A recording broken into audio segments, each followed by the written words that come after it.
Hello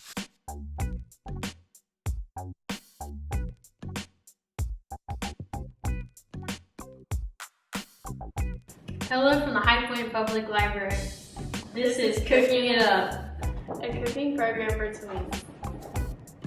The recipe we are doing today is Strawberry Avocado Power Smoothie. For this recipe, you'll need a half an avocado, half a cup of strawberries, 1 banana, half a cup of milk, and 1 tablespoon of honey.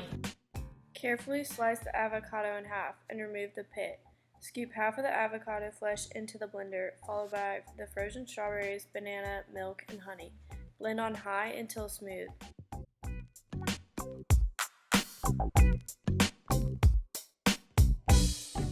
Pour into a serving glass and serve immediately with a straw.